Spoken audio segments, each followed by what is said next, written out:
Max, t'étais où? Qu'est-ce que t'as fait? Fais voir ta bouche. Ah, toi, t'as gratté une taupe. J'espère que tu l'as pas buté, hein. T'es tout essoufflé. Allez, go, on y va.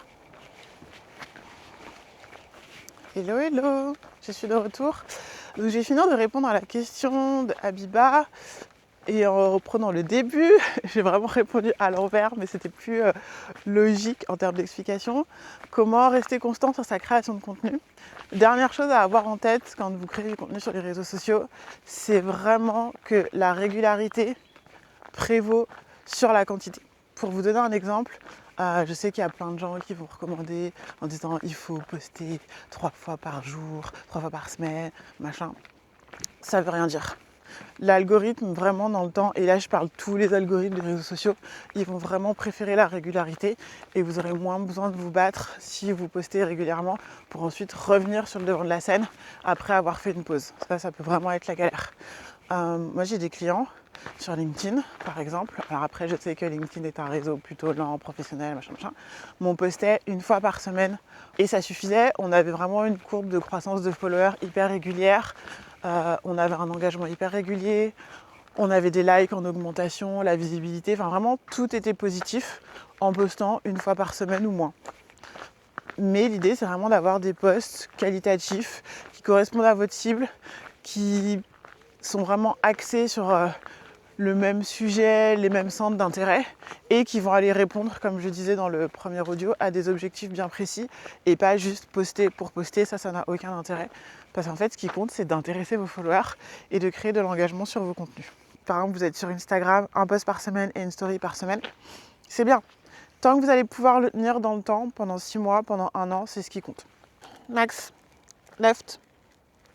Ouais, on fait pas tout le tour de la forêt avant 10h du mat'. On va rentrer, j'ai un travail pour payer tes croquettes. Allez, toutou. Ce qui compte, c'est vraiment de vous fixer un objectif que vous allez pouvoir tenir. Et il vaut mieux commencer de façon ultra modeste en se disant « Ok, je vais essayer de créer du contenu une fois par semaine, voire 2 fois par mois, et le tenir. Et éventuellement augmenter la cadence si vous vous rendez compte que c'est possible, plutôt que de vous mettre comme objectif « Ok, il faut que je le fasse 3 fois par semaine », d'être dégoûté et d'arrêter. C'est beaucoup plus impactant négativement sur l'algorithme et sur votre visibilité social media. Regardez, croisez entre les sujets que vous pouvez aborder, vos objectifs et vos dates auxquelles vous allez vouloir mettre vos contenus en ligne.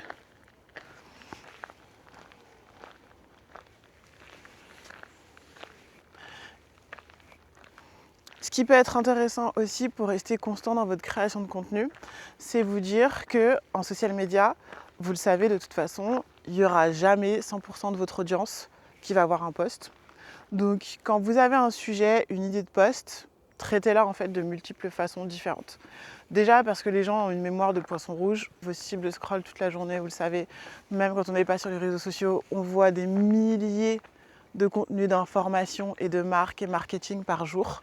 Donc dites-vous, quand vous avez une idée de post, va falloir la répéter en fait. 3 fois, 4 fois, 5 fois, 6 fois.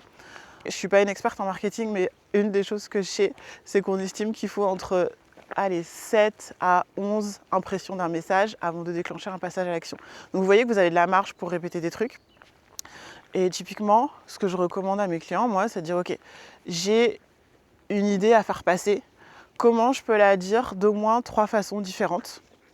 Et ensuite, ces 3 façons différentes, comment je peux les traiter dans 3 types de contenus, de médias différents?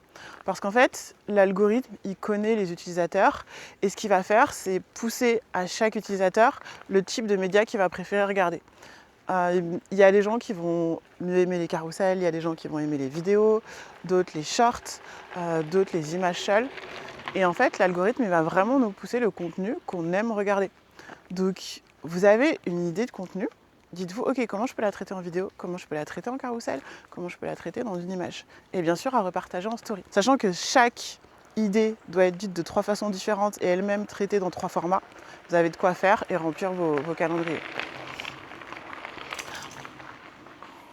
Donc voilà, c'était tout pour aujourd'hui sur comment être constant dans sa création de contenu. J'espère qu'avec les 2 autres audios, ça vous a aidé. Et puis n'hésitez pas à poser vos questions si vous en avez dans les commentaires ou directement sur Threads. Bonne journée, bye bye.